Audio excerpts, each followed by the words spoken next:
girls with their nails done now.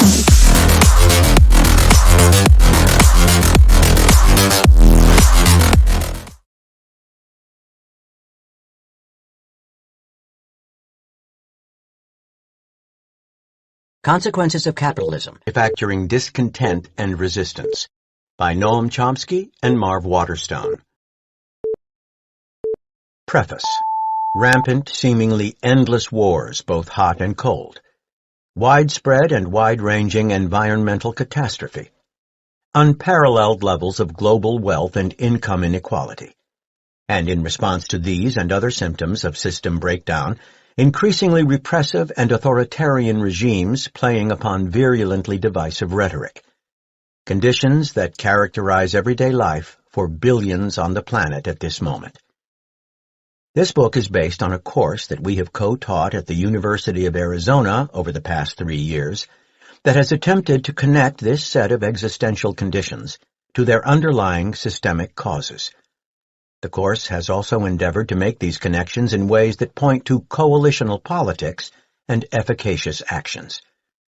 The principal aims of the course, and now of this book, are to think about the predominant way society is organized socially, politically, economically, culturally, and then to make the theoretical, historical, and practical connections between that way of organizing society and the kinds of consequential outcomes that are produced by doing so. And secondly, by demonstrating the systemic structural underpinnings of these seemingly disconnected issues, we hope to provide a set of rationales for political cohesion and coalition among the numerous and diverse groups that are working toward economic, social, political, and environmental justice. Particularly as presented by the major mechanisms that shape widely shared worldviews, these phenomena almost always appear on the surface as though they are completely unrelated to each other. This predominant characterization is true even for practitioners and activists, and therefore rarely elicits the kinds of political cohesion and coalition that are necessary for effective, coherent, and progressive responses. Clearly, a great deal has changed on the U.S. and international political stage since we first offered the course in 2017, but our goal over the past 3 years has been to try to emphasize the continuities in the issues that are of concern to us. That is, while we are interested in reflecting on changing conditions, we are principally focused on contextualizing such change within a broad sweep of historical, political, economic, and social phenomena. We want to make these changes explicable and highlight their inherent connections rather than simply leave them, as often is done, as unrelated and distinct events.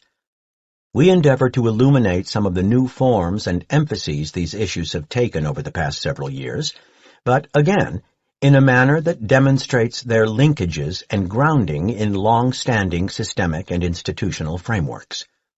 We begin, both in the course and in this book, by asking a very basic question. How do we know what we think we know about the world? In this initial inquiry, we take up a set of questions that examine the ways in which people come to understand how the world works. This set of processes, usefully understood as the production, reinforcement, and changing of common sense, is a constant project. Those who are advantaged by the status quo are continually at work to make us understand that the way things are is the way things should be, and thus the ways in which we understand the world are very much connected to the ways in which we interact with the world. We are also intent on elucidating the complex linkages between common sense and power. Here we take up the Gramscian notions of hegemony, the definition and role of intellectuals, and the ways in which the economy, broadly understood, and other dimensions of society interact to produce the varied experiences of everyday life for different classes and categories of people. In the second chapter, we undertake an examination of what we think about as the predominant, current common sense in much, though not all, of the world. If, as we contend, common sense is a very useful notion for understanding how we think and understand the world, what is the current common sense?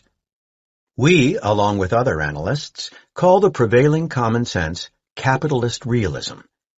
We interpret this term to be not merely descriptive of the dominant political economic framework, but also to highlight proponents' additional assertion that there is really no meaningful alternative to organizing society along the lines of late-stage industrial state capitalism. Clearly, much of society, certainly U.S. society, but many other societies as well, is organized along these lines. This is the basic framework within which we will attempt to understand the resultant issues and consequences. Again, there have been substantial changes within and among the variants of late-stage capitalism over the past several years, and our assessment situates these changes within appropriate continuities and contexts. In the third chapter, we begin to examine some of the more consequential effects that have resulted, as would be expected, we argue, from organizing societies along the lines of a capitalist, realist political economy. We begin with the multi-pronged relationships between capitalism and the various historical and contemporary mechanisms that capitalists, and their vital partners within state systems, have used to spread this form of political economy around the globe. These processes have been known most commonly as colonialism or imperialism, in either their historical or neo-forms, and have often been accompanied by the often necessarily related processes of militarism. In this chapter, we will think very carefully about how capital, when uninhibited by constraints against mobility, goes around the globe looking for the conditions that will maximize surplus value and profit. Historically, and contemporaneously as well, these have often included cheaper labor or resources and/or more lucrative markets. More recently, alluring conditions have also included more desirable regulatory, that is, environmental or labor, monetary, or fiscal environments to maximize profit accumulation. These adventures, quite often necessitating incursions on the prerogatives and sovereignties of others, have produced a long and bloody history and present, and a likely calamitous future. In Chapter 4, we move on to examine the most significant effects of the relationship between a capitalist political economy and the environment, which we would argue now constitute a second set of existential crises.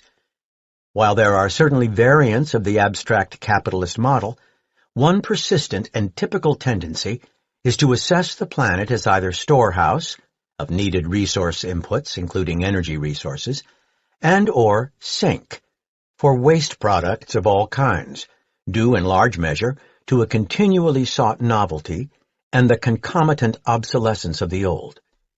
As a consequence of this orientation, nature, as both inherent worth and utilitarian guarantor of sustainable life, must be subjected to the ruthless calculus of costs and benefits. In such evaluations, anything that fails to maximize profits or minimize losses must be discounted, ideally to a value of 0. In combination with an intensifying focus on shorter and shorter time frames for a maximum return on investment, a competition-driven imperative to externalize all costs that do not contribute to the bottom line has produced the by now exhaustive litany of environmental woes, including the climate catastrophe that now threatens life on the planet as we have known it. In the subsequent chapter, Chapter 5, we begin to examine the more mundane, everyday violence of capitalism in its present neoliberal, globalized, and financialized form.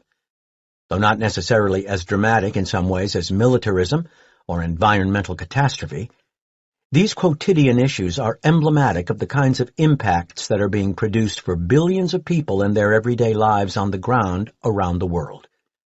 Beginning largely in the late 1970s and flourishing in the early 1980s, though the original ideas actually date back much further, especially in the U.S. and U.K., neoliberalism has been an ongoing project of elites to claw back the few gains made by other classes in the immediate aftermath of the Second World War. The central tenets include the elimination, or preferably the privatization, of government services of all kinds, an all-out assault on the ability of labor to organize, the massive deregulation of every segment of the economy, and the absolute faith in market-based principles to adjudicate all elements of social, political, cultural, and economic life. The results have been staggering levels of wealth and income inequality, the disappearance or significant shredding of even the most grudging social safety net provisions, the loss of the commons in virtually all sectors, and the truncation, ideally to zero, of public expectations for anything that might be provided by something called society. These, then, are three broad categories of consequences that we take up below: militarism and threats of war and terrorism, environmental catastrophe, and the seemingly more mundane suite of neoliberal effects. But these phenomena produce reactions. Once these effects are out in the world, we need to think about the way in which social movements cohere around them, and demands for progressive change are asserted. But at the same time, we want to think about the ways in which elites, who are advantaged by maintaining or reinforcing the status quo, respond to those reactions. These are the matters that we take up in Chapter 6. Over the past several years, as in the many decades before, we have seen an enormous panoply of social movements for social, political, and economic justice: anti-austerity movements, environmental activism, human rights promotion, including expansions of the definition of human and the list of rights themselves, criminal justice reform, poverty elimination or reduction, and many others. One disheartening continuity has been the successful ability of elites to keep these movements separated from, and often in fact, antagonistic to each other. One of our key objectives here is to demonstrate the fundamental linkages among these seemingly disparate issues in order to provide the rationale and impetus for coalition and unity. In the face of rising resistance, elites have been able to exploit present discontent in order to pit elements of society against each other. We also take up this side of the question in Chapter 6. Often, this set of strategies is delivered in the guise of so-called populism, or nationalism, or patriotism, or nativism, etc., in which blame for present conditions is placed on the most vulnerable segments of populations: immigrants, non-dominant communities, the old, the young, the differently abled, deviants from sexual or other norms, who are then relentlessly scapegoated for the sake of the virtuous and deserving elements of society. This has, at least, the twofold effect of vesting additional power in the hands of authoritarian populists who will protect the worthy from the unworthy, and of diverting attention and blame away from those in the society who really make the decisions that produce the unwanted consequences. In the final chapter, we examine some concrete elements involved in working toward progressive change, as well as some of the obstacles that constrain those efforts. It is crucial to bear in mind, as we try to convey to students in our courses, that these issues and problems do have solutions. There are people working on answers and implementing them. Their work demonstrates that useful change can be accomplished, but also that there are barriers, almost always quite significant barriers. Many of these obstacles are institutional and built into the systems of power. As an important part of any remedial work, we have to try to understand these barriers and configure ways to overcome them. Despite such impediments, however, strenuous attempts at remedies cannot be avoided. That, then, is the arc of the book. We begin by examining how we think we understand the world, thinking about how the world is principally organized, at least for the purposes we want to talk about.